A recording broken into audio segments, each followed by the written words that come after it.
O nosso bate-papo de hoje, nós iremos abordar um pouco da saúde masculina. O nosso convidado de bancada hoje é o Wilson Ribeiro, ele que é professor e nosso editor da revista Conceito.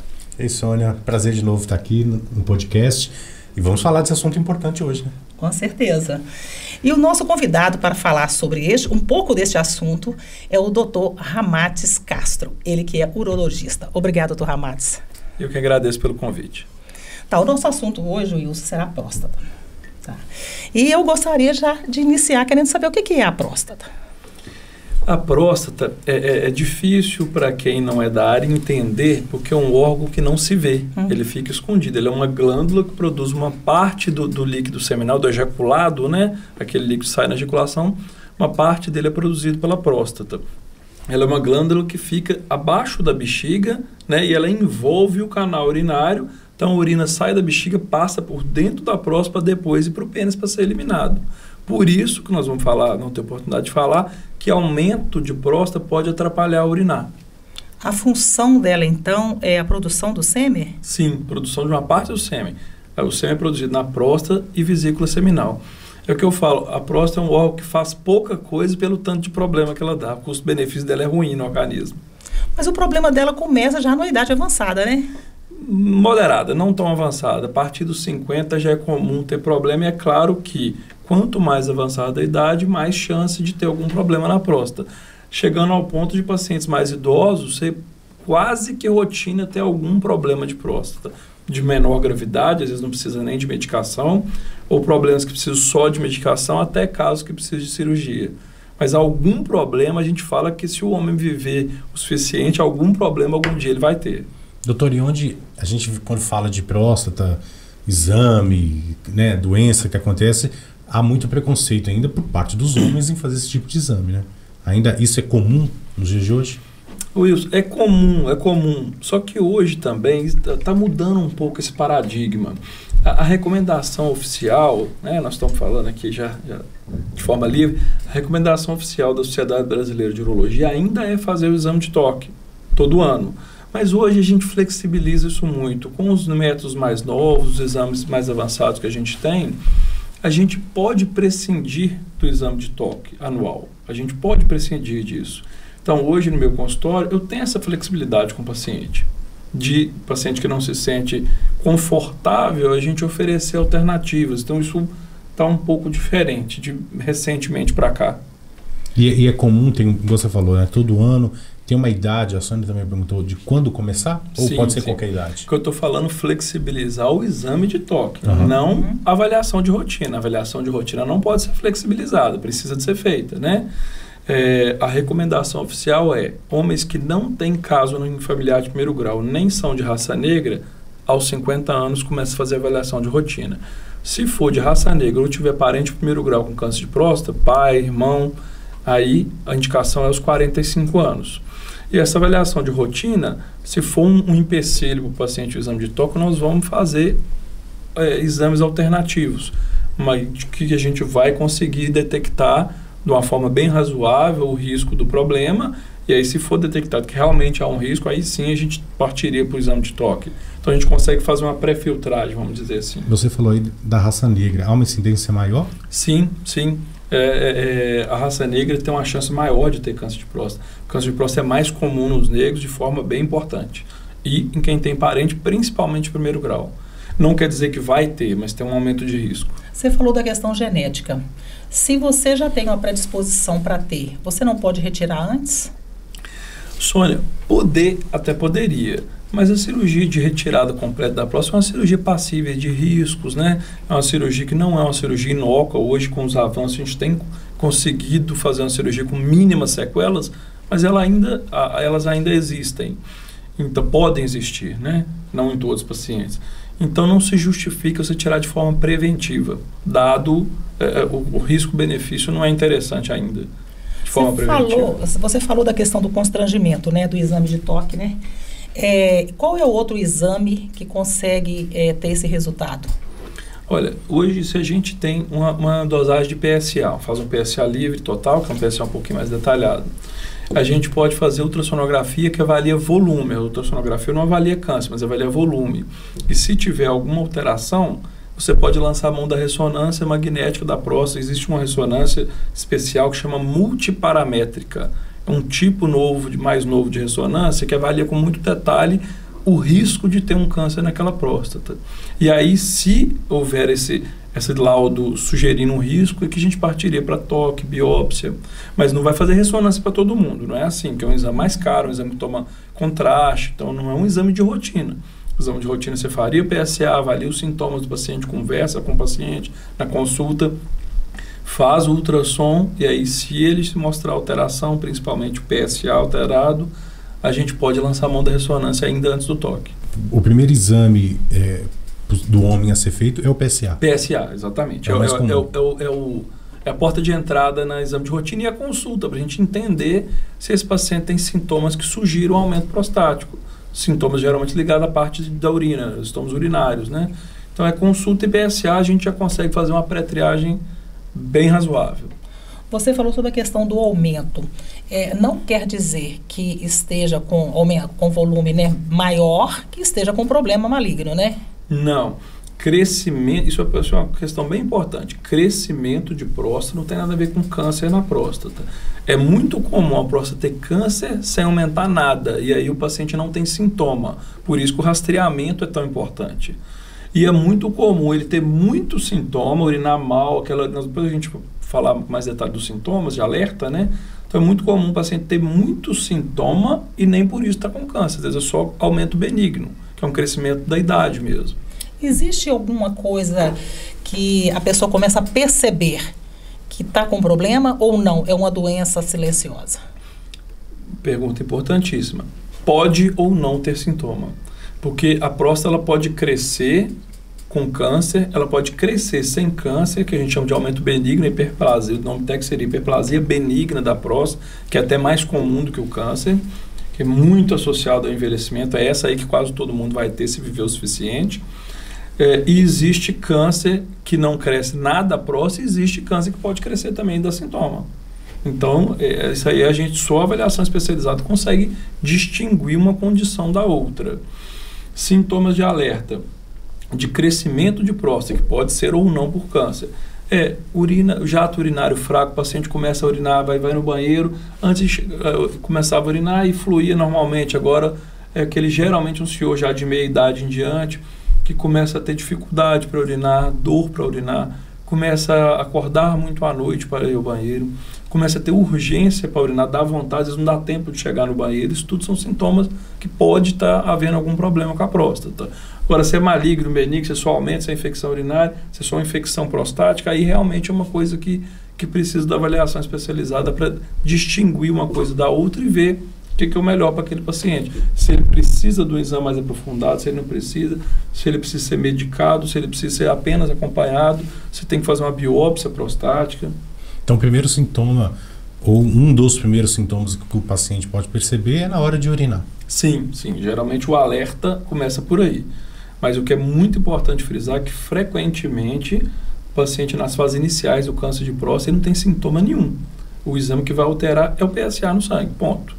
Então, e muitas vezes, se ele esperar ter sintomas, pode ser que quando diagnosticado, você já não tem nem condição de tratar mais. Doutor, a gente está falando tipo de exame anual, consulta no médico, tudo. Exatamente. A gente está falando de doenças em pessoas mais velhas, vamos assim dizer, em homens mais velhos.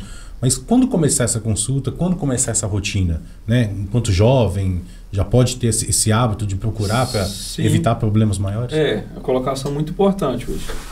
Quando eu falo 45 ou 50 anos, estou falando para a prevenção de próstata, de câncer de próstata e outras doenças prostáticas, porque é pouco comum problema prostático em indivíduos abaixo dessa idade. Mas a gente tem uma outra coisa que é a rotina de saúde masculina mais abrangente, que aí seria avaliação de queixas sexuais, avaliação de doença sexualmente transmissível e até de saúde mesmo, de colesterol, glicose, de exames de rotina, que muitas vezes o homem procura urologista para fazer. Muitas vezes é o único médico que o homem vai. Então, pensando nesse aspecto, é desde a adolescência. Que aí nós vamos fazer consulta de saúde masculina. Eu vou perguntar sobre a sexualidade, se está tudo bem. Vou perguntar comportamentos de risco de doenças sexualmente transmissíveis. Vamos fazer exames laboratoriais de rotina, de glicemia, hemograma, dosagem de colesterol, que todo homem deve fazer desde a adolescência. Todo homem não, todo ser humano, né, nesse caso. E aí a gente vai agregar a questão de próstata e PSA numa idade mais para frente. Mas muito antes disso tem várias questões a serem abordadas numa consulta de saúde masculina. Doutor, a gente vê que de um certo tempo para cá, vamos assim dizer, teve muitos casos, pelo menos, ou já existiam, mas agora a gente fica sabendo com mais facilidade, de câncer de próstata. Né? Talvez as pessoas tinham, não falavam, mas hoje a gente vê que isso é com mais frequência a gente escuta isso. É um tipo de câncer comum? O câncer de próstata é o câncer mais comum do homem, exceto o câncer de pele não melanoma, que é um câncer de pele muito comum, que chama vasocelular. Então, tirando esse câncer de pele, que é muitíssimo comum, é o segundo câncer mais comum do homem. Tá? Então, e é o segundo câncer que mais mata o homem também, perdendo só por câncer de pulmão, que a incidência é menor, mas a gravidade é maior, então ela acaba matando mais. Então, é o segundo câncer em mortalidade e também em incidência. Se você fosse situar a pele no melanoma, tirar isso da lista, ele é o primeiro câncer do homem. Então, ele não é muito comum, é comuníssimo. Agora, por que aumentou a frequência? A frequência aumentou por dois motivos. A população está envelhecendo, as pessoas vivem mais, isso está acontecendo há muitas décadas e cada ano, cada década as pessoas vivem mais. A partir que o homem vive mais, ele vai ter mais câncer de próstata. A incidência aumenta muito com o aumento da idade. Tanto o câncer quanto o aumento de volume, de tamanho, né? Próstata crescida. Então, isso vai acontecer e vai continuar acontecendo ainda mais, porque ainda não atingimos um platô de expectativa de vida. Isso está aumentando sempre e ninguém sabe até onde isso vai. Tomara que vá longe, né? Todo mundo quer viver mais com qualidade de vida, né? Tomara que a gente tenha muitos anos de falar que, mais uma vez, o recorde de expectativa de vida foi quebrado novamente. Então, isso é uma coisa. E outra coisa é conscientização. Os homens procurarem mais fazer o exame de PSA, fazer a consulta de rotina. Muitos homens morriam de câncer de próstata sequer sabiam, morriam sem diagnóstico. Doutor, teve o meu pai, era idoso, quando foi ver, estava muito doente, anêmico, quando você vai ver, era doença metastática, que nem diagnosticada foi feita. Metastática, a gente fala quando ela já espalha para o organismo todo, uma fase que você já não tem muito o que fazer com o paciente. Você vai fazer alguns tratamentos paliativos apenas. A doença venérea, ela pode prejudicar a próstata também ou não? Não. Doença sexualmente transmissível não tem relação com a próstata, né? Não. Você descobriu, você pode tirar a próstata, né? E você fica infértil, a pessoa fica infértil, né? Sim. O tratamento do câncer de próstata com cirurgia em relação à fertilidade é 100%. Não vai ter mais condição de ter filho. O que normalmente não é um grande problema, porque a maioria dos pacientes já estão na faixa etária que já tem prole constituída, né? Já tem os filhos que queria. Não é 100% verdade, mas na grande maioria sim. Inclusive, se é um paciente... a gente pode questionar, inclusive, o paciente, se ele tiver ainda interesse reprodutivo, de fazer um congelamento do esperma antes da cirurgia. Doutor, isso é totalmente possível hoje. E quando a gente fala em câncer, há sempre um medo, a doença, né? Tem gente que nem gosta de falar esse nome, né? Que fala aquela doença desse jeito. Eu conheço gente que faz assim. No caso do câncer de próstata, como que é o tratamento, como que é feito, precisa de químio, rádio, como que é esse tipo de tratamento? O tratamento do câncer de próstata, ele evoluiu muito, é uma das doenças mais estudadas da medicina mundial hoje, que tem maior recurso de investimento para isso, dada a frequência muito alta. Então, existe muita pesquisa em câncer de próstata. Todo dia que eu abro meu e-mail tem um artigo novo de câncer de próstata. A gente tenta acompanhar, mas às vezes fica difícil. E hoje online, o artigo foi lançado numa revista científica importante da Inglaterra, 2 horas depois, no máximo, ele está no meio da minha caixa de e-mail para eu ler. Então, a medicina hoje é globalizada como poucas coisas. E então, o que nós evoluímos? Hoje a gente tem a opção da cirurgia, que é a opção principal em grande parte dos casos. Existe a opção da radioterapia, que também é viável, uma série de casos. E alguns casos, a doença muito inicial no paciente mais idoso, você pode não fazer nenhuma coisa nem outra. A gente fala que existe uma coisa que chama o câncer de próstata de baixo risco, que apesar de ser câncer, é um tipo pouco agressivo. Que se é um paciente mais idoso, de uma saúde mais debilitada, você pode apenas acompanhar. Então, isso também existe. Falando em cirurgia, que é a principal indicação em grande parte dos casos, nós temos muitas opções hoje. A gente tem desde a cirurgia tradicional, aberta, convencional, que dá um resultado muito bom, inclusive com grande chance de recuperação de função sexual, né, ao contrário do que todo mundo imagina. Nós temos a cirurgia laparoscópica, que é aquela dos furinhos, né, que o pessoal chama às vezes de laser, então não é bem isso. E nós temos a cirurgia robótica, que é a última grande evolução da cirurgia de próstata, que nada mais é do que a cirurgia laparoscópica, a mesma técnica, mas ajudada pelo robô. O robô ajuda no processo da cirurgia, né? Então, a gente tem como oferecer isso tudo para o paciente hoje. Cirurgia aberta e laparoscópica, a gente tem aqui em Valadares, já fazemos há muitos anos, com muito bom resultado. A robótica, por enquanto, a gente leva e faz em Belo Horizonte. A gente tem uma equipe parceira lá, que faz a cirurgia robótica lá. E eu espero que dentro de não muito tempo a gente tenha o robô aqui em Valadares, né? A gente está trabalhando envolvido nesse projeto aí já tem um tempo. Desses 3 sistemas aí, a recuperação mais rápida seria da robótica? Na cirurgia robótica você tem um ganho de visão, você tem uma visão melhor e você tem um ganho de movimentação. Na cirurgia robótica não é a mão do cirurgião diretamente que toca o paciente. O cirurgião vai comandar uma espécie de um joystick próprio, não é bem igual um joystick de videogame, mas um joystick próprio, que você vai fazer o movimento do joystick e o braço do robô que executa lá dentro do paciente. Então você ganha movimentação mais fina, você ganha tem algumas vantagens. Então você tende a ter uma recuperação melhor. Não é que uma é excelente e outra é péssima, não é isso. São pequenos ganhos de qualidade na cirurgia, mas na medicina pouco é muito, né? Um pequeno ganho de melhoria para o paciente pode se tornar uma grande diferença, né? Então, a medicina, quando a gente fala em 1% de melhora, nós estamos comemorando que 1% é muita coisa. Né? Então, a gente tem essas 3 opções hoje e a recuperação da laparoscópica é um pouco melhor que a aberta, da robótica um pouco melhor que a laparoscopia pura e por aí vai. Já que falamos de 3 formas de se fazer cirurgia, todas as 3 planos de saúde cobre ou não? A cirurgia aberta sim, laparoscópica sim, a robótica ainda não é coberta por plano nenhum, a não ser seguro saúde, né, que é outra coisa, não é plano. Ainda não, o paciente ainda tem um custo considerável ainda para fazer a cirurgia robótica. Se você pega a doença no início, a probabilidade de cura existe? A câncer de próstata é um dos cânceres com a maior taxa de cura. Doença inicial, a gente tem 90% a 95% de chance de curar sem nenhum outro tratamento, sem ter que fazer quimio nem rádio. A chance de cura é muito grande, muito grande. Então, é por isso que a gente bate tanto na tecla do diagnóstico precoce. A gente descobrir cedo para curar muito e com pouca sequela. A gente falou lá atrás, você falou da questão da infertilidade, né? Quando a pessoa tem a questão da doença de próstata. E a questão sexual? Esse é um grande medo dos pacientes que vão fazer o tratamento para doenças prostáticas, né? A cirurgia de próstata tem 2 tipos de cirurgia.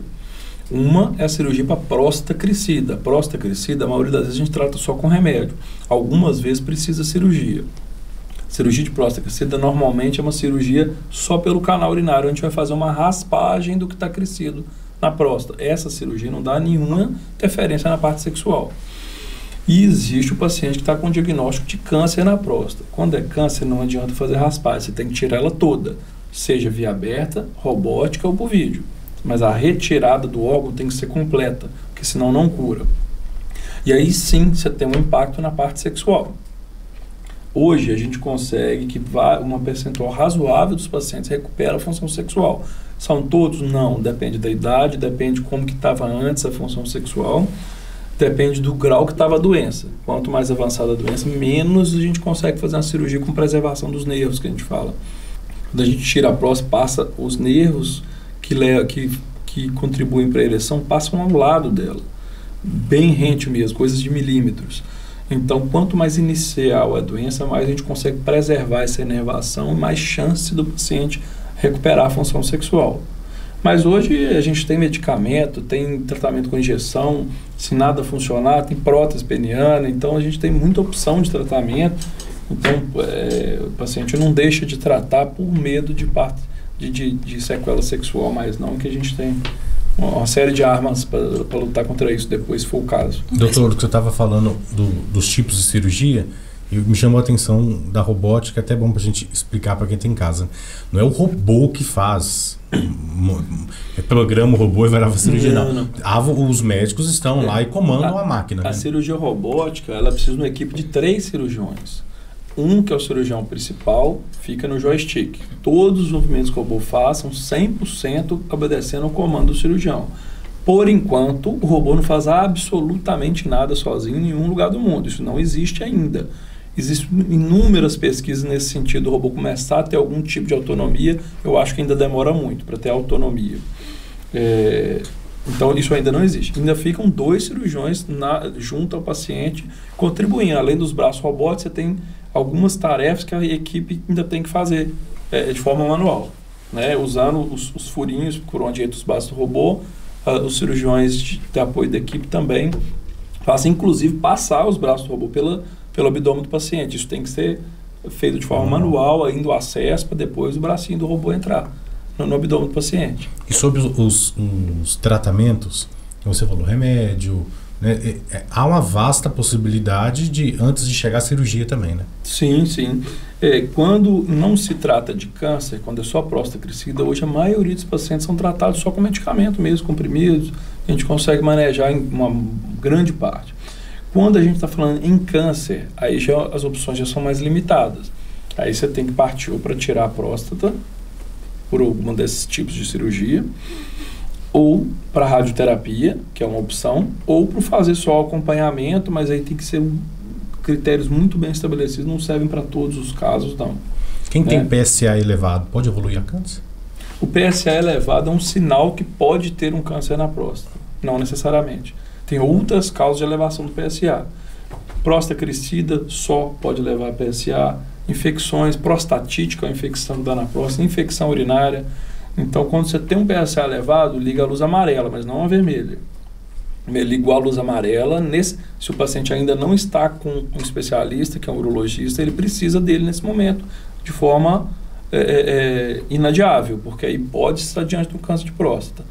E aí o especialista vai ter que definir se é um caso já para partir para uma biópsia, que é um exame mais invasivo, ou se a suspeita é só de uma infecção, nós vamos tratar primeiro e repetir esse PSA para ver se ele não melhora só com o tratamento. Aí são coisas finas, tem que ser peneirado, caso a caso. A partir dos primeiros sintomas que a gente já falou, na hora de urinar, já partir direto para o especialista. Sim, sim. E, na verdade, se tiver na idade de avaliação, mesmo sem sintoma, né?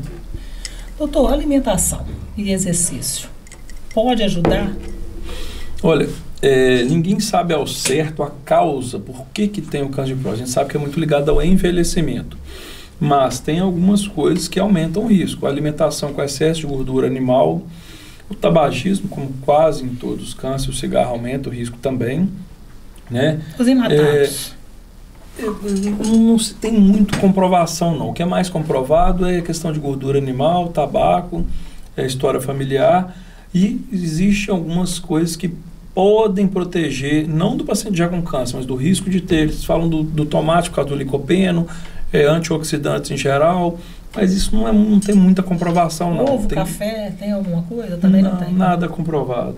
Existem pequenos estudos que saem mostrando um benefício, depois quando vai pegar um estudo maior com mais pacientes, esse benefício não se mostra novamente, então não tem nada muito comprovado, não.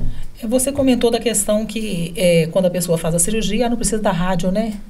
Algumas vezes precisa complementar a cirurgia com radioterapia, mas geralmente quando é um paciente com a doença já que foi descoberta mais avançada e tudo. E se a descoberta for mais no início, o paciente que faz acompanhamento de rotina, via de regra, ele vai descobrir no início, e não vai precisar de mais nada além da cirurgia ou só da rádio, se ele optar pela rádio, né? E tem prós e contras em cada tratamento. E se a pessoa tem algum problema de saúde que não pode fazer a cirurgia, ela pode fazer só a radioterapia? Pode, a radioterapia é uma opção que também é viável, também é boa.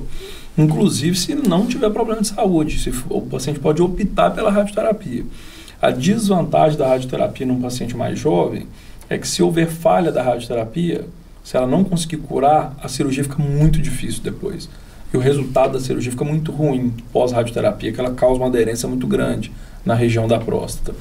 Então, por isso que um paciente mais jovem, de saúde boa, a gente indica como primeira opção a cirurgia, Mas se não for da opção do paciente querer a cirurgia, a rádio é uma ótima opção também, não está errada não. Doutor, em todo caso de câncer, a cirurgia é a solução, vamos assim dizer? De câncer de próstata? De câncer de próstata. Não. É o recomendado? Não. Acho que tem que ser avaliado caso a caso. A gente vai avaliar a idade do paciente, vai avaliar a condição de saúde do paciente e a opção dele também.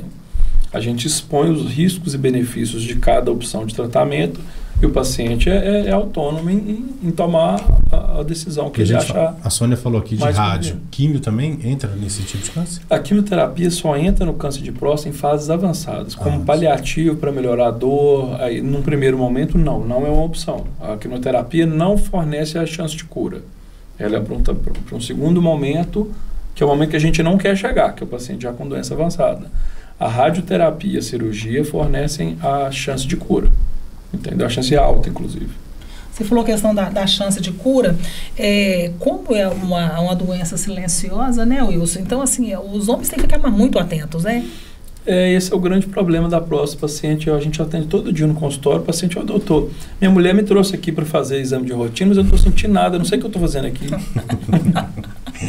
Isso está mudando essa cultura, mas ainda tem quilômetros a ser caminhado nesse sentido. Então eu falo, não, você está aqui por causa disso. Que se a gente diagnosticar um câncer de próstata, quando você já estiver nem conseguindo urinar mais, provavelmente eu não vou ter nada o que fazer para você, senão não vão te curar. E é assim mesmo que funciona, é sem sentir mesmo, que é bom. É a mesma coisa de hipertensão, diabetes, hipertensão arterial, né, pressão alta, diabetes. Também não dá sintoma no início. Se você esperar o diabetes dar sintomas, você já vai estar cego, com insuficiência renal, com infarto, derrame, já vai estar com uma série de lesões em vários órgãos. Por isso que você faz glicose todo ano, exame de sangue para ver a glicose. Porque se você esperar o diabetes dar sintomas, a glicose vai estar 300, 400, 500 e provavelmente com alguma sequela já em órgão. Hipertensão, mesma coisa. A recuperação pós-cirúrgico é uma recuperação fácil? Um pós-operatório nunca é totalmente fácil, né? Só a cirurgia é cirurgia, a gente não pode desprezar os riscos, né? Mas é um pós-operatório que também não é dos piores, não. A recuperação hoje é boa, é rápida, o paciente retoma, principalmente por cirurgia robótica ou laparoscópia, ele retoma rápido as atividades habituais do dia a dia, tirando um esforço muito pesado, uma atividade esportiva, uma atividade de trabalho que exija muito esforço físico, isso aí a gente segura um pouco mais, mas a maioria dos pacientes com 15 dias vão voltar a trabalhar, tirando, né, esse tipo de trabalho mais pesado. Tem outra pergunta, Wilson? Bem esclarecido. Gostei. Tá tranquilo, né? Tranquilinho. Apesar, né, doutor, a gente está só falando dessa questão da próstata, mas tem muitas outras doenças que o homem também tem que ficar atento, né? Sim, que é dentro da sim. sua área. Quais são elas? Sim, quando a gente fala em rotina de saúde masculina, nós estamos falando de prevenção de câncer de testículo, que não é muito comum, mas existe, que é o que? Atenção, algum nódulo, qualquer caroço, vamos falar em linguagem popular, que surge no testículo tem que ser avaliado, que pode ser câncer. Não é muito comum, mas esse mês eu fiz 2 diagnósticos de testículo no consultório. Esse mês, consultório privado. Então, ou seja, não é comum, mas tá aí, acontece. Entendeu? Inclusive, vou operar semana que vem, marquei a cirurgia dele hoje. E é engraçado, né, que eu tenho quase certeza, né, que é uma coisa que geralmente o homem não se atenta, né? Pouco se vê falar sobre isso. Sim, a mulher desde novo, ela é treinada a se preocupar, um nódulo no seio, você ficar atento, o homem não é. A saúde masculina, ela desde sempre foi relegada ao segundo plano.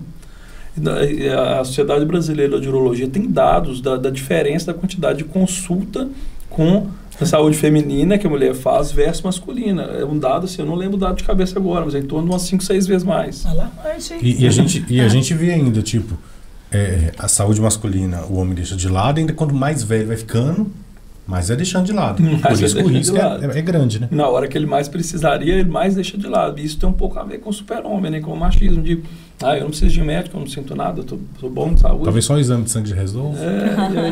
Não, muitas vezes nem isso quer fazer. Então, existe isso sim.